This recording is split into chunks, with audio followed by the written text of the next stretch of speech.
नमस्कार। राजकीय स्नातकोत्तर महाविद्यालय बारा के राजनीति विज्ञान विभाग से मैं डॉक्टर राकेश वर्मा आप सभी का इस ऑनलाइन क्लासेस में स्वागत करता हूं। बीए थर्ड ईयर का जो प्रथम प्रश्न पत्र है, प्रतिनिधि राजनीतिक विचारक, इस पुस्तक का हम अध्ययन कर रहे हैं। यह पुस्तक पाश्चात्य राजनीतिक विचारकों की तत्कालीन परिस्थितियों में दिए गए विचारों का अध्ययन है। इस पुस्तक में हम पाश्चात्य राजनीतिक विचारक हैं, प्लेटो से लेकर के मार्क्स तक के जो विचारक हैं, उनकी राज व्यवस्था और शासन व्यवस्था पर उन्होंने अपने विचार दिए, जिसके बारे में हम अध्ययन कर रहे हैं।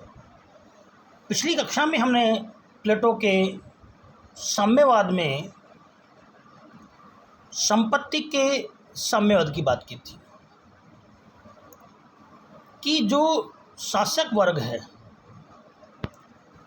और जो सैनिक वर्ग है, वो वर्ग किसी प्रकार की कोई संपत्ति नहीं रखे। उत्पादक वर्ग संपत्ति रख सकता है।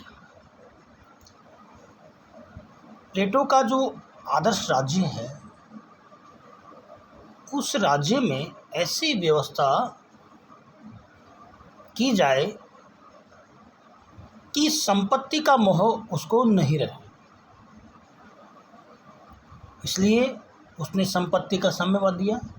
आज हम बात करेंगे पत्नियों के साम्यवाद की। सुनने में बड़ा अजीब लगता है कि पत्नियों का साम्यवाद, हालांकि आज के परिप्रेक्ष्य में हम देखें कि ईश्वर का बनाया गया जोड़ा पति और पत्नी होता है, और यह एक विश्वास और परिवार को बढ़ाने के लिए या परिवार की व्यवस्था को बनाए रखने के लिए पति पत्नी का एक जोड़ा बनाया जाता है। एक सामाजिक व्यवस्था है। और उस समय जो परिस्थितियाँ हुआ करती थी, जो नगर राज्य हुआ करते थे, उन नगर राज्यों में जनसंख्या कम थी। तो प्लेटो ने अपने आदर्श राज्य में ये चाहा कि जिस प्रकार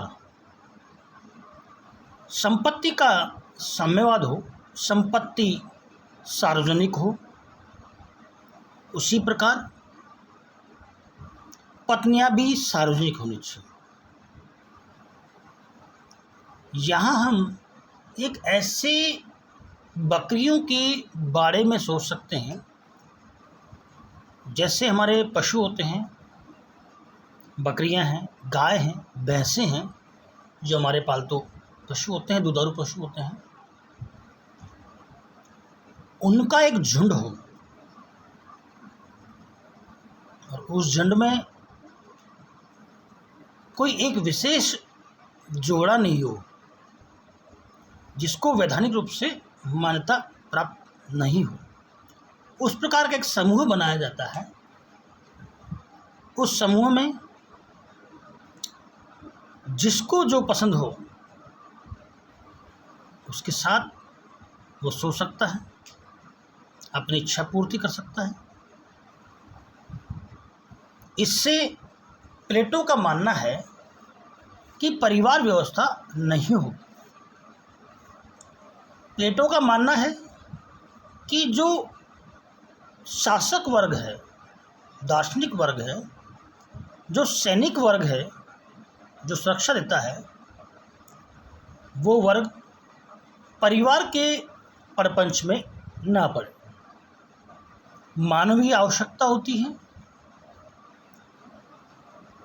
यह मानवीय आवश्यकता शारीरिक, मानसिक जो भी हम माने इस मानसिकता में व्यक्ति किसी बंधन में ना पड़े।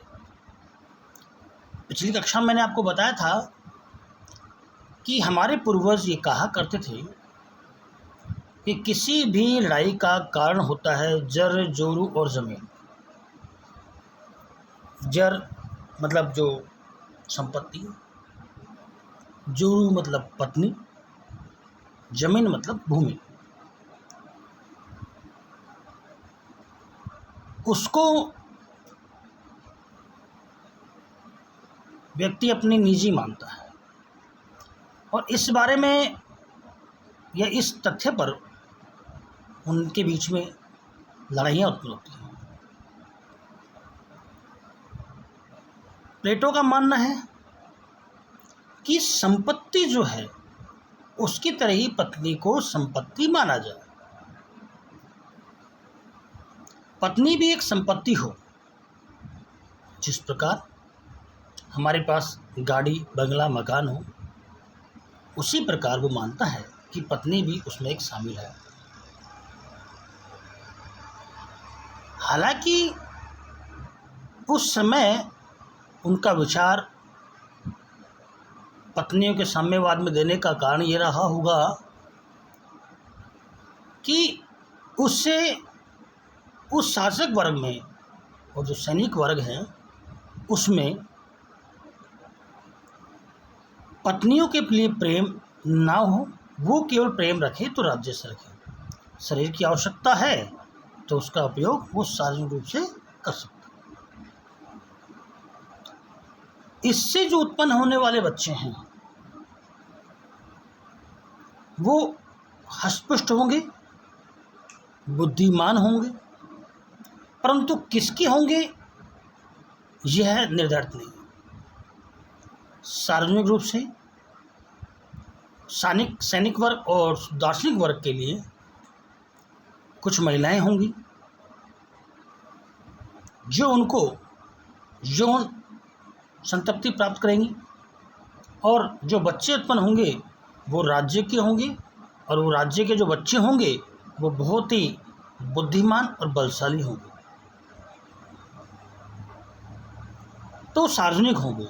इससे यह पता नहीं लगेगा कि ये बच्चे किसके हैं और वो राज्य की सेवा में लगेंगे। आज हम बात करते हैं हम इसके जो प्लेटो के सिद्धांत की, पत्नियों के साम्यवाद की। प्लेटो ने अपने आदर्श राज्य के लक्ष्य की प्राप्ति हेतु दो साधनों को प्रतिपादित किया। एक राज्य नियंत्रित शिक्षा और दूसरा संरक्षक वर्ग के लिए संपत्ति और पत्नियों का साम्यवाद। इस साम्यवादी व्यवस्था का प्रतिपादन का उसका मुख्य उद्देश्य शिक्षा के माध्यम से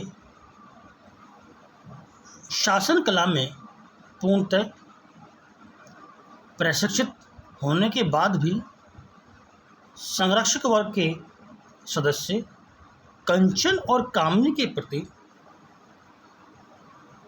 आकर्षित होकर अपनी चारित्रिक दुर्बलताओं के कारण पथभ्रष्ट हो सकते हैं। अतः उनको इस खतरे से सुरक्षित करने हेतु उसने न रहेगा बांस और न बजेगी बांसुरी के सिद्धांत का पालन करते हुए संरक्षक वर्ग के सदस्यों की व्यक्तिगत संपत्ति और परिवार व्यवस्था का ही उन्मूलन कर दिया तथा उसके स्थान पर इस दृष्टि से उनके लिए सामूहिक संपत्ति और परिवार की प्रथा का प्रतिपादन किया ताकि आदर्श राज्य व्यवस्था का पतन न हो। प्लेटो का साम्यवाद का दूसरा रूप पत्नियों का साम्यवाद है। पत्नियों की साम्यवादी व्यवस्था का प्रतिपादन प्लेटो ने मुख्य रूप से तीन उद्देश्यों को सिद्ध करने की दृष्टि से किया था। और वो तीन उद्देश्य कौन से हैं? इस दृष्टि से उनका पहला उद्देश्य था संरक्षक वर्ग को निजी परिवार प्रथा की कुप्रथाओं से मुक्त करना। जो संरक्षक वर्ग है उसका कोई अपना परिवार नहीं हो, क्योंकि ये माना जाता है कि पति पत्नी और बच्चे एक परिवार का रूप है। तो प्लेटो का मानना था कि उनका एक परिवार नहीं हो, कमंडल के बाबा जी हों। उनका लक्ष्य केवल राज्य और उसकी सेवा और राज्य के कार्यों में ही लगा है। प्लेटो की मान्यता थी कि निजी परिवार प्रथा के कारण कभी कभी शासक वर्ग पारिवारिक मोह में अंधा होकर ऐसे कार्य करने के लिए तैयार हो जाता है जो अनुचित ही नहीं अनैतिक भी होते हैं। प्लेटो के अनुसार संरक्षक वर्ग के स्त्री पुरुषों में कोई भी अपना निजी परिवार नहीं बसाएगा। स्त्रियां सबकी समान रूप से पत्नियां होंगी, उनकी संतानें भी समान रूप से सभी की संतानें होंगी। न तो माता पिता अपनी संतान को जान सके और न ही संतान अपने माता पिता को जान सके। पत्नियों के साम्यवाद के प्रति दूसरा प्रतिबंध उन्होंने कारण बताया कि प्लेटो के समय एथेंस में प्रचलित स्त्रियों की दुर्दशा थी। उनको घर की 4 दीवारी में कैद रखा जाता था तथा उनका कार्यक्षेत्र गृहस्थी संभालना था, बच्चे पैदा करना और उनके पालन पोषण तक ही सीमित था। प्लेटो स्त्रियों की इस दुर्दशा के लिए निजी आधार पर गठित परिवार प्रथा को उत्तरदायी मानता था। अतः उसने स्त्रियों की दुर्दशा सुधारने के लिए उन्हें गृहस्थी की गुलामी से मुक्त करने के लिए निजी परिवार प्रथा का उन्मूलन का आवश्यक समझा। यहाँ प्लेटो ये मानता है कि एथेंस में जो महिलाएं थी उन महिलाओं के साथ अत्याचार होता था। वो महिलाएं घर संभालना और अपने परिवार को संभालना, खाना वाना बनाना, झाड़ू पोछा करना और बच्चे पैदा करना और घर ही घर में रहना, यूँ कहें आज की हम व्यवस्था में देखें कि उनका मानना था कि जो पत्नियां हैं वो पत्नियां बहुत ही दुर्दशा में थी, महिलाएं दुर्दशा में थीं, उनके कोई अधिकार नहीं थे। एक घर की 4 दीवारी में रहती थी। प्लेटो का मानना था कि महिलाओं की स्वतंत्रता के लिए यह आवश्यक होगा कि वो परिवार व्यवस्था से मुक्त हो, और जब परिवार व्यवस्था से मुक्त होंगी तो ही वो राज्य की अच्छी संपत्ति होंगी,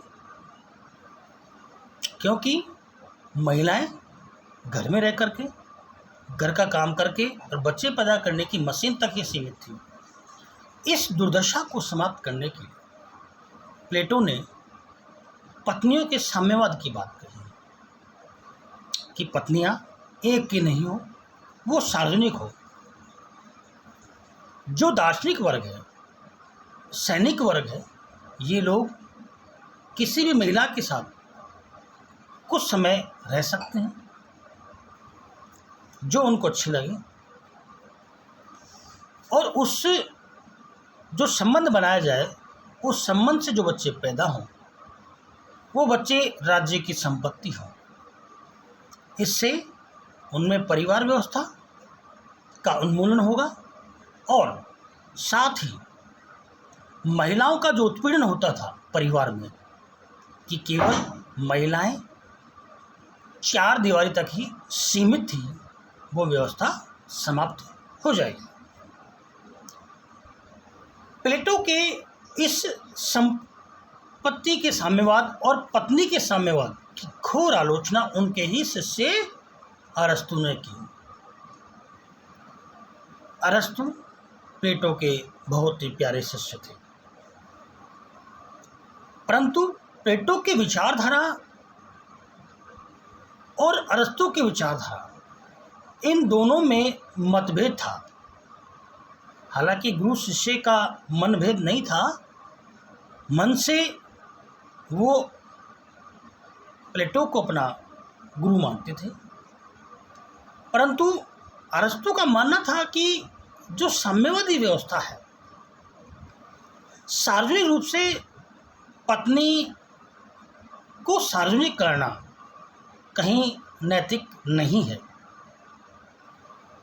उनका मानना था कि पति पत्नी दोनों मानव है, उनकी भावना भी होती है, उनमें प्रेम करुणा भी होती है, एक दूसरे के लिए समर्पण होता है। परंतु यदि इस परिवार व्यवस्था को ही खत्म कर दिया जाए तो फिर राज्य में व्यक्ति क्यों रहेगा? वो शासक वर्ग बनकर या सैनिक वर्ग बनकर के अपनी ज़िंदगी को खराब नहीं करना चाहिए। इसलिए अरस्तु ने प्लेटो द्वारा जो प्रतिपादित पत्नी के साम्यवाद है उसकी घोर आलोचना की है। उसके कारण देखिए, पहला लिखा उन्होंने कि राज्य परिवार का रूप धारण नहीं कर सकते, राज्य परिवार का रूप धारण नहीं कर सकते। अरस्तु की मानता है कि चाहे हम लाख कोशिश कर लें फिर भी राज्य परिवार का रूप धारण नहीं कर सकता है। एक माता पिता के हजारों बच्चे और हजारों बच्चों के एक माता पिता उन पर स्नेह दृष्टि नहीं रख सकते हैं जो एक स्वाभाविक परिवार के माता पिता अपनी संतान पर रख सकते हैं। प्लेटो का मानना था कि किसी की कोई पत्नी नहीं है, किसी का कोई पति नहीं है, किसी की कोई बच्ची नहीं है, सारा राज्य एक परिवार है, सभी के लिए वो पत्नियां सार्वजनिक है, वो बच्चे सार्वजनिक है। तो प्लेटो का मानना था कि जो व्यक्ति है वो सभी को अपना परिवार माने। अरस्तु ये कहता है कि ऐसा संभव नहीं है कि हजारों बच्चे जो हैं उनके एक माता पिता हो या माता पिता हो हजारों बच्चे हो, ऐसा संभव नहीं है। क्योंकि जो प्यार प्रेम एक निजी पाया जाता है, जब शादी होती है, पत्नी आती है, उनमें जो लगाव होता है, उस लगाव के बाद जो बच्चे पैदा होते हैं, उन बच्चों से जो लगाव होता है वो लगाव एक आंतरिक प्रेम होता है, सार्वजनिक प्रेम नहीं होता। इसलिए अरस्तु ने इसकी घोर आलोचना की थी। दूसरा, बच्चों का स्वास्थ्य विकास संभव नहीं होगा। जो बच्चे होंगे राज्य के होंगे, ये प्लेटो मानता है। प्लेटो ये मानता है कि जिस संसर्ग के बाद जो बच्चे उत्पन्न होंगे वो बच्चे राज्य के होंगे, राज्य इस पर पूरी नज़र रखेगा और राज्य यह व्यवस्था करेगा उसके पालन पोषण की। अरस्तु ये मानता है कि ऐसा नहीं हो सकता। उनका कहना है कि क्योंकि बच्चे सबके समझे जाएंगे, अतः वे निजी रूप से किसी के बच्चे नहीं होंगे, उनके विकास के प्रति न स्वाभाविक परिवार हो की तरह से कोई चिंतित होगा और न ही उत्तर होगा। उनका ही मानना था अरस्तु का कि उस प्रकार जो बच्चे पैदा होंगे वो बच्चे सार्वजनिक होंगे, राज्य के होंगे, तो किसी को भी उनसे कोई लगाव नहीं हुआ। लगाव एक साथ रहने पर होता है। यहाँ बाड़े की व्यवस्था के आधार पर बच्चे उत्पन्न होंगे। जिस प्रकार गाय भैंस बकरियों का बाड़ा होता है, उसमें जो बच्चे पैदा होंगे उनके, वो बच्चे मालिक के होते हैं। तो हम कोई जानवर नहीं है, हम कोई पशु नहीं है जो हम सार्वजनिक पत्नियां रखें, सार्वजनिक बच्चे रखें। यदि ऐसी व्यवस्था होती है तो उनका उनसे कोई मोह नहीं होगा। इससे महिलाओं में और दुर्बलता आएगी, हीन भावना आएगी। नैतिक पक्ष की अवहेलना, अरस्तु आलोचना करते हुए कहते हैं कि परिवार सिर्फ एक भौतिक संस्था ही नहीं, एक नैतिक संस्था भी है। उसमें सिर्फ बच्चों का भौतिक दृष्टि से पालन पोषण ही नहीं होता, बल्कि नैतिक दृष्टि से उसका चरित्र निर्माण भी होता है। उसी में रहकर वह प्रारंभिक रूप से सहिष्णुता, स्नेह, त्याग, संयम आदि का पाठ पढ़ता है, जबकि प्लेटो परिवार के इस पक्ष की अवहेलना करता है। अरस्तु का मानना है कि प्लेटो ने जो पत्नियों के साम्यवाद की जो व्यवस्था की, उसमें जो बच्चे उत्पन्न हुए वो राज्य के होंगे, परंतु वो ये भूल गया कि परिवार में जो प्रथम पाठशाला है, जो प्रथम शिक्षा है बच्चे की, जो नैतिकता है, प्यार है, प्रेम है, संयम है, उसका जो कंट्रोलिंग है, वो ख़त्म हो जाता है। जो बच्चे पैदा होंगे वो आवारा होंगे, उनको कोई मतलब नहीं होगा, उनको यही पता नहीं होगा मेरी माँ कौन सी है, किस माँ के कौन से संस्कार होंगे, और वो आवारा की तरह होंगे। इससे उनमें चरित्र निर्माण होना संभव नहीं है। क्यों? क्योंकि जो भय माता पिता का बच्चों पर होता है वो भय समाप्त हो जाता है। और शारीरिक रूप से बच्चों को डांटना किसी व्यक्ति के संभव नहीं है। इसलिए अरस्तु का मानना है कि ये एकदम ही गलत सिद्धांत है कि पत्नियों का साम्यवाद हो और बच्चों का सार्वजनिकरण हो। यौन विकृतियाँ उत्पन्न होगी, सुंदर स्त्रियां और बलवान पुरुषों को लेकर समाज में कलहपूर्ण वातावरण बरकरार रहेगा।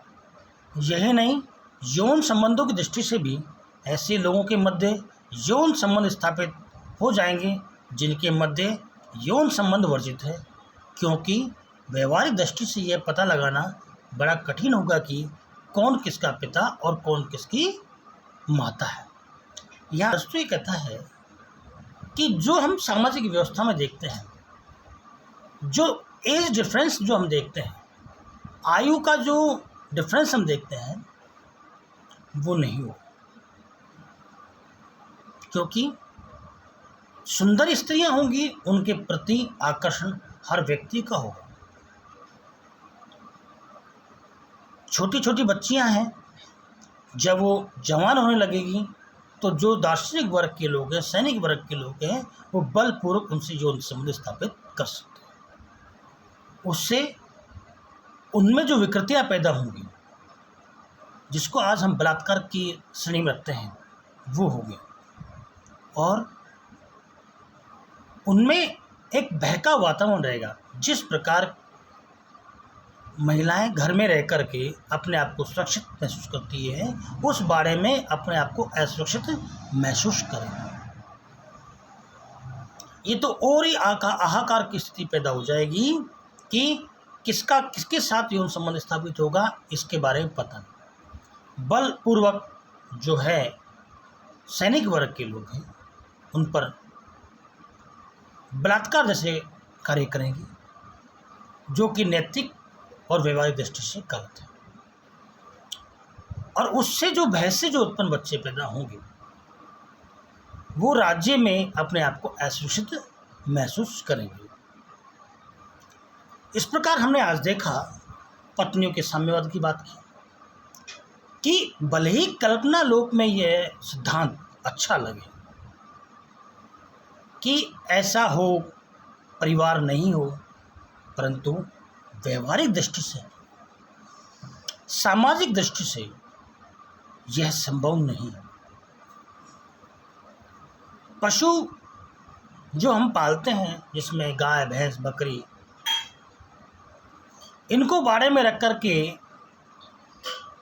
उनका मालिक अच्छे बच्चे रख सकता है, परंतु उनमें नैतिकता, प्रेम, त्याग और समर्पण की भावना नहीं होगी। क्योंकि यदि परिवार व्यवस्था का ही उन्मूलन कर दिया जाएगा तो व्यक्ति अपने आप को असुरक्षित महसूस करेगा। क्योंकि स्त्री और पुरुष दोनों समान है प्राकृतिक दृष्टि से, और दोनों के अपने अपने कर्तव्य और कार्य होते हैं, परंतु वो सार्वजनिक नहीं हो सकते। क्योंकि यदि सार्वजनिक होते हैं तो वो जो संस्कार है वो समाप्त हो जाते हैं और स्त्रियों में और ज़्यादा भय की स्थिति पैदा हो जाती है। क्योंकि बलशाली पुरुष कई महिलाओं का अपहरण कर सकता है, हरण कर सकता है। सुंदर स्त्रियां कई पुरुषों के साथ संबंध स्थापित कर सकती हैं, और जो बच्चे पैदा होंगे उस राज्य में वो भी अपने आप को सुरक्षित महसूस नहीं करेंगे। क्योंकि प्रारंभिक शिक्षा बालकों की परिवार में होती है, बच्चों की परिवार में होती है, वो समाप्त हो जाएगी। इसलिए आज के परिप्रेक्ष्य में हम देखें, बड़े बड़े देश, राज्य हैं, उनकी व्यवस्था को देखें तो सारी व्यवस्था ही धराशायी हो जाएगी। परिवार व्यवस्था समाप्त होने पर घर की ज़रूरत ही नहीं है, लोग जंगलों में रहेंगे। क्यों? क्योंकि परिवार होगा तो ये तो मकान जो भी है वो उनको करना होगा, भोजन व्यवस्था। जंगलों में रहेंगे, पशुओं की तरह घूमते रहेंगे। इससे महिलाओं में नैतिक दृष्टि जो है वो खत्म होगी, पुरुषों में नैतिक दृष्टि खत्म होगी, परिवार व्यवस्था समाप्त होगी। इसलिए आज के परिप्रेक्ष्य में यह सर्वथा गलत है। इसलिए पत्नियों के साम्यवाद की घोर आलोचना हम भी करते हैं और अरस्तु ने भी की थी। आज की क्लास में इतना ही। अगली क्लास में आपसे पुनः मुलाकात होगी। सभी का इस ऑनलाइन क्लासेस में धन्यवाद। आप सभी सुरक्षित रहें। कोरोना महामारी है, इसमें सभी का धन्यवाद। अगली कक्षा में आपसे पुनः मुलाकात होगी। Thanks of all. धन्यवाद।